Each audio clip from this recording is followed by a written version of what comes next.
উনি হামেলা অবস্থা, হামেলা বুঝেন প্রেগনেন্ট অবস্থা। ওই অবস্থার মধ্যে আমার রসুলের সামনে দিয়ে হেঁটে যাচ্ছেন, সবাই বলুন সুবহানাল্লাহ। আমার রসুলের সামনে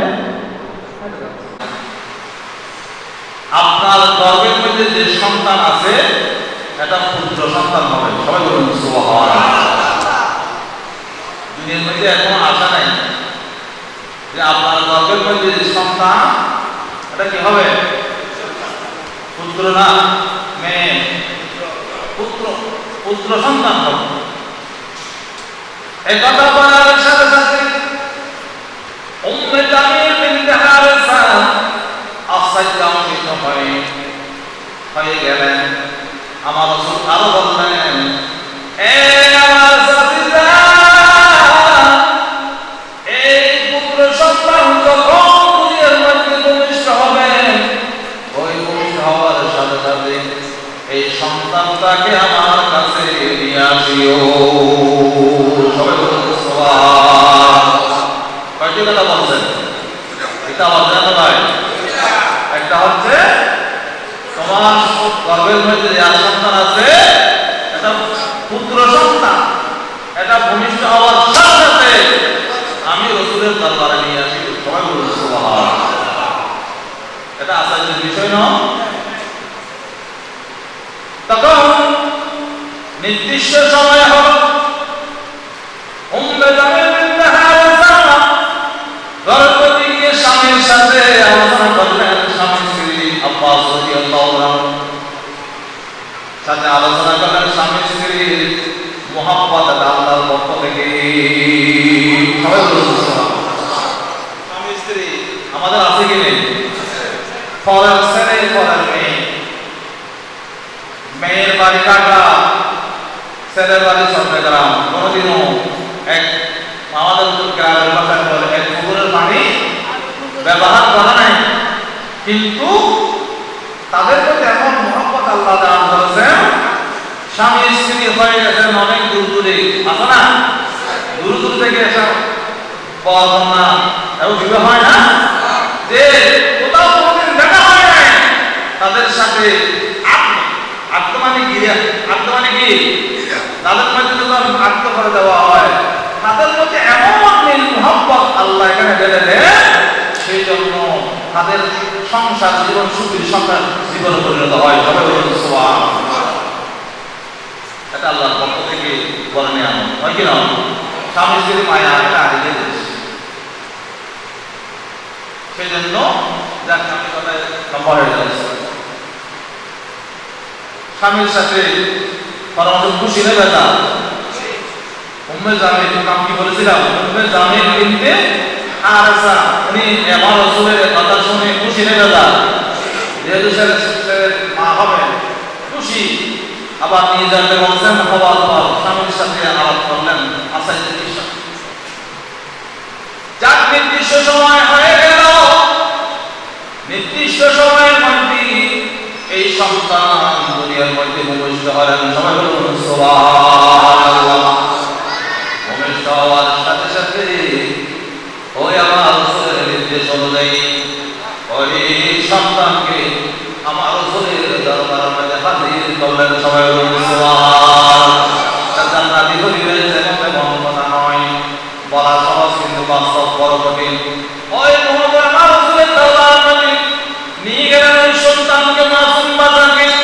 আমার নবী জিন্দারি জানলে ভালো নবী মেরে গুলাম বাবা সাইয়্যিদ নবী মুহাম্মদ রাসূলুল্লাহ সাল্লাল্লাহু তাআলা আলাইহি ওয়াসাল্লাম কোলের মধ্যে দিলেন ওই পুত্র সন্তানকে। আমাদের ছেলেমেয়েরা পিরুজ হিসাব বুঝে আছে না এখন আমাদের আমাদের আপনাদের আপনারা উনি চলে গেছে ওনার পরে যদি আমার সন্তান ধরে আমরা খুশি আমার বেজার হব বলেন না একটু বলেন না ভাই আমার বর্তমান হিসাব যদি আমার সন্তান আমার নাতিটা আমার ছেলেটা উনি পরের মধ্যে নিয়ে আদর করে আমার তো খুশি লাগবে না ওই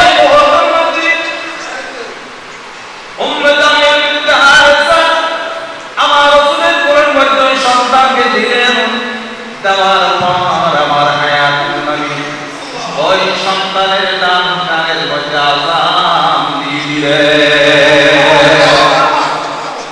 আর কানের মধ্যে ইকামত দিয়ে দিলেন সুবহানাল্লাহ রাসূলের আযান রাসূলের ইকামত ব্যবস্থা হতো আমাদের মুয়াজ্জিন আছে কি নেই আযান দেওয়ার মানুষ আছে কি নেই মসজিদের মধ্যে আযান হয় না আসলে আযান হয় মুয়াজ্জিনের শান আলী এগুলো সময় এখানে নাই মুয়াজ্জিনের মারতাবা মুয়াজ্জিনের ফজিলত আর এবং বারা এই বিষয়ের মধ্যে মুয়াজ্জিনের বারার মধ্যে হাদিসের মধ্যে পাওয়া আছে ফজিলত বর্ণনা করেছেন এটা সেরা সম্মানী ব্যক্তি তাদেরকে সম্মান করতে হবে এক কথায় কিয়ামতের ময়দানের মধ্যে তাদের গলা সকল উঁচু হবে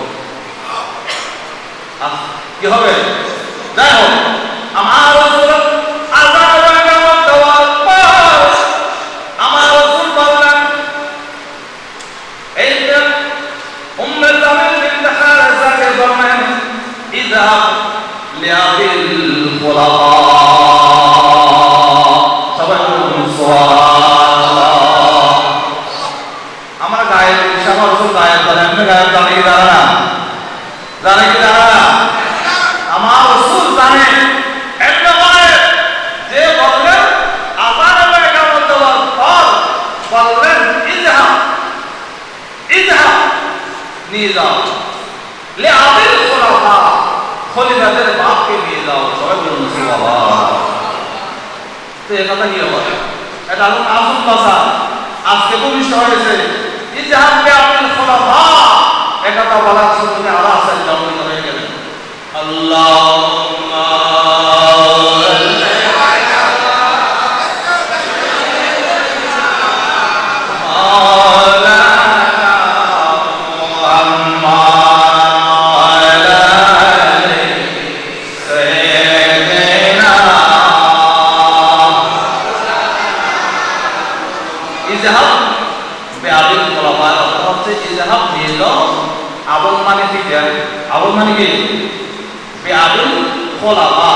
খলিফাদের বাপকে নিয়ে যাও একটু লক্ষ্য করুন সময় শেষ ইযহাব বিআবিল খুলাফা খলিফাদের বাপকে নিয়ে যাও একথা বলার পর উম্মে জামিল বিনত হারিসা আবার সাজ্জামিত হয়ে গেল কি বলেন এখন মাসুম বাসা আজকের সন্তান রাসূল বলতেছেন নিয়ে যাও খলিফাদের বাপকে নিয়ে যাও তখন ঘরের মধ্যে গিয়ে স্বামীর সাথে আবার আলোচনা করলেন কি বলেন আমার রাসূলের এটা বলার পর আব্বাস রাদিয়াল্লাহু আনহুকে নিয়ে আমার রাসূলের দরবার মধ্যে জামিল বিন হারিসা হাজির হলেন সুবহানাল্লাহ তখন রাসূল বললেন হে আমার চাচা আব্বাস হে আমার জামিল বিন হারিসা আমি যেটা বলছি সেটাই তাতে এই বাচ্চাটা খলিফাদের বাপ হবে খলিফাদের কি হবে বাপ হবে সময় হবে উনি যখন বড় হবে ওনার উনি কি হবে বাবা হবে এবং উনি এক সময়ে খলিফাদের বাপ হবে সবাই বলুন সুবহানাল্লাহ তখন উনি দেখা গেল উনি খলিফাদের বাপ হয়েছেন আমার রাসূল যেটা বলেছেন সেটা হয়েছে সবাই বলুন সুবহানাল্লাহ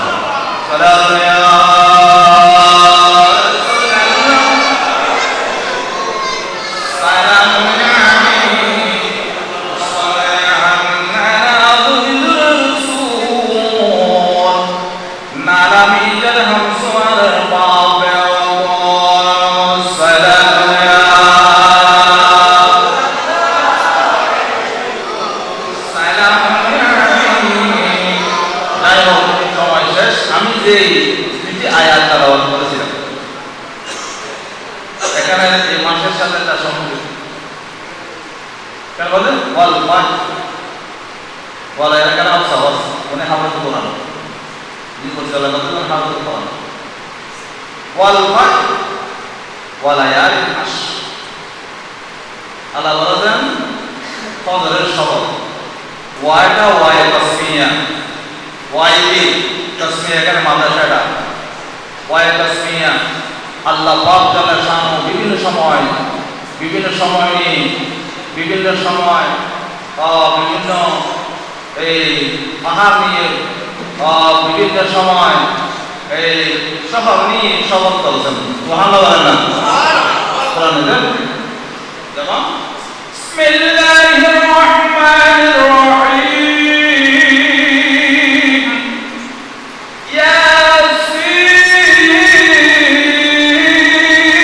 ওয়াল কুরআনিল হাকীম। সুবহানাল্লাহ।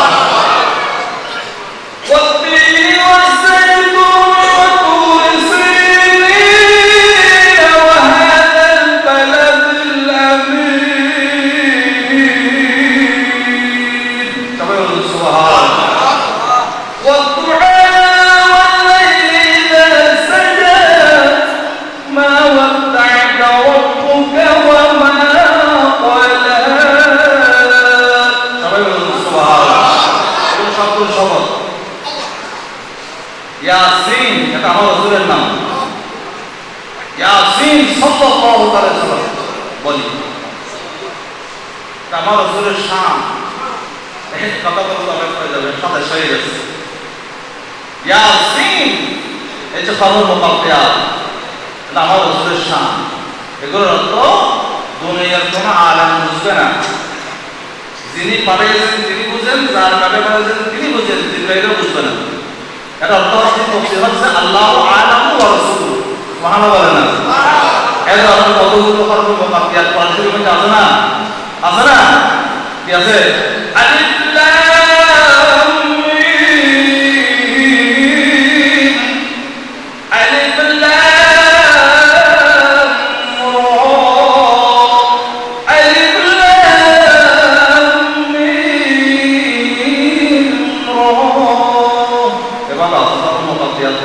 এগুলো সবটা আলোচনা একটু বুঝার জন্য বললাম। এই ইয়াসিন ওয়াল কুরআনিল হাকীম, আল্লাহ বলেন ওয়ায়ে তাসমিয়া ওয়াল কুরআনিল হাকীম, হিকমতময় কোরআনের শপথ, হিকমতময় কোরআনের শপথ। যাই হোক, সময় শেষ। আমি যেভাবে ওয়াল ফাজর, আল্লাহ ফজরের শপথ করেছেন, ওয়া লায়ালিন আশর, 10 রাতের শপথ করেছেন। 10 রাত মানে জিলহজ মাসের 10 রাত বোঝানো হয়েছে। সবাই বলুন সুবহানাল্লাহ। এখন আমাদের 10 রাতের করণীয় কি আমরা অনুসরণ করব। যারা মুসল্লি এসেছেন এবং বাইরে শুনতেছেন, এই সম্ভব হলে এই 9 দিন পর্যন্ত, 10ম দিন কোরবানের দিনে যিনি ব্যতীত 9 দিন পর্যন্ত রোজা রাখার চেষ্টা করবেন, না সমাজে তাদের পৌঁছে দেবেন।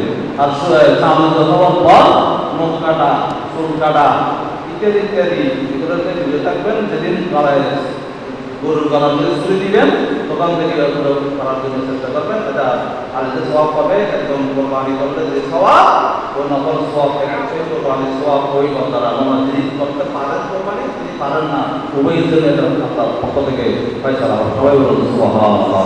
আল্লাহ পাবেন। আল্লাহ আমাদের বুঝার আপনারা তৌফিক দান করুন। সবাই বলুন আমিন। ওয়া হুদাওয়ানা আলহামদুলিল্লাহি রাব্বিল আলামিন। আসসালামু আলাইকুম ওয়া রাহমাতুল্লাহি তাআলা ওয়া বারাকাতুহু। শাপলা টেলিভিশন, দেশীয় ঐতিহ্যের ধারক।